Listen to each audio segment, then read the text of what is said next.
Hi, welcome to Ziggy Review. So we have more news on the PS5, and the reason we have so many news on the PS5 lately is because the console is finally getting reviewed ahead of launch. It launches next week, and so we are getting more information about the console that we didn't have before because of that reason.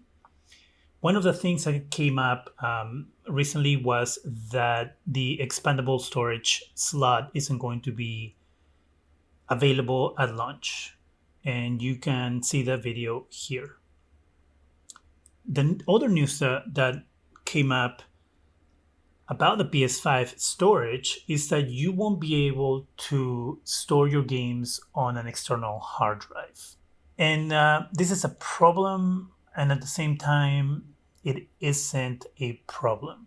And obviously, I'm going to explain why for both. So we know the storage on the PS5 is going to be 667 gigabytes available to use. Without the choice of being able to put games on an external hard drive or thumb drive, whatever you want to use, as you could do on the PS4 and you can do on the Xbox Series X and S, is that every game that you download is going to be downloaded into the internal SSD, which means that if your SSD gets full, you're going to have to delete that game.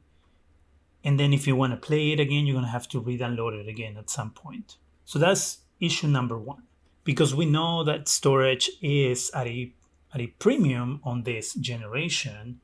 And it seems the more that I read about the Xbox Series X and S and the PS5 is that these companies try to make money on the fact that these consoles don't have enough storage.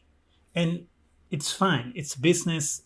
They need to find ways to monetize the console because, as we know, that these companies don't make a lot of money on the sales of the actual console.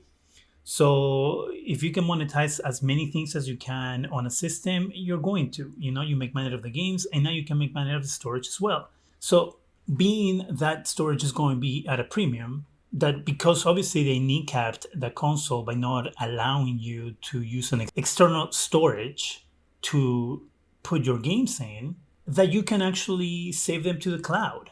But if you want to save them to the cloud, you gotta be a PlayStation Plus member.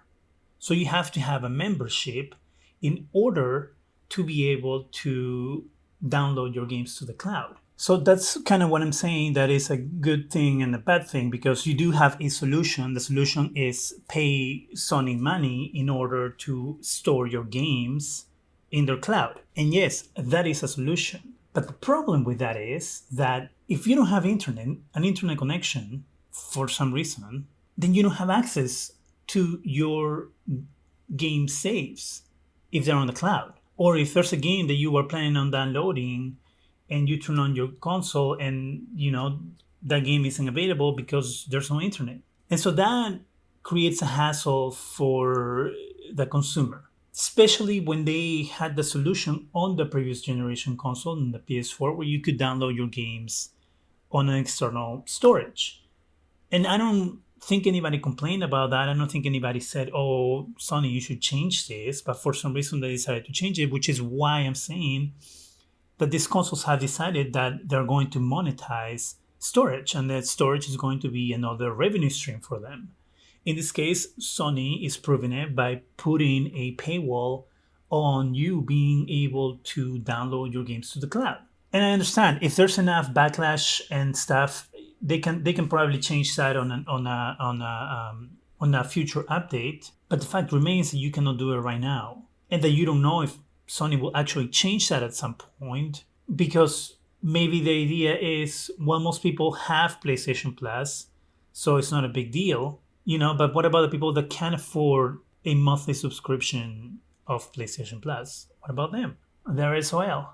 And that also means that you cannot take games to a friend's house. If you're going to a friend's house, you can usually just carry your hard drive and then you plug it in and connect it and play. This also forces you to have to be able to be connected to the internet, no matter where you go, no matter where you are, in order to download your profile into the person's system and then be able to download your games. The saving grace right now is that you can plug your external hard drive from your PS4 into your PS5 and play games that way. But obviously, that doesn't apply to next gen titles or any titles that you buy directly on your PS5. And that also creates an issue for people who have the digital version because you are forced to, no matter what, have to pay for that membership in order to be able to download your games into Sony's cloud. Why did Sony come up with that idea? The only thing I can think of is dollars. You know, people are going to need storage. Let's sell it to them. They're going to have to pay for it because they're not going to have any other option unless they want to sit there and delete games and download games and delete games and download games. And as I said on my previous video, you can fill up that storage pretty quickly. That's the state of the PS5 right now.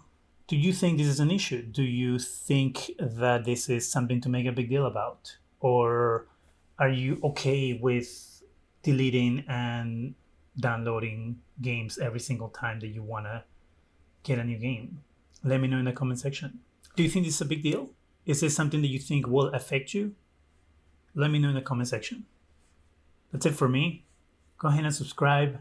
Give us a thumbs up. It really helps the channel. Hit that bell so you can be alerted every time we upload new videos. And thank you very much for watching.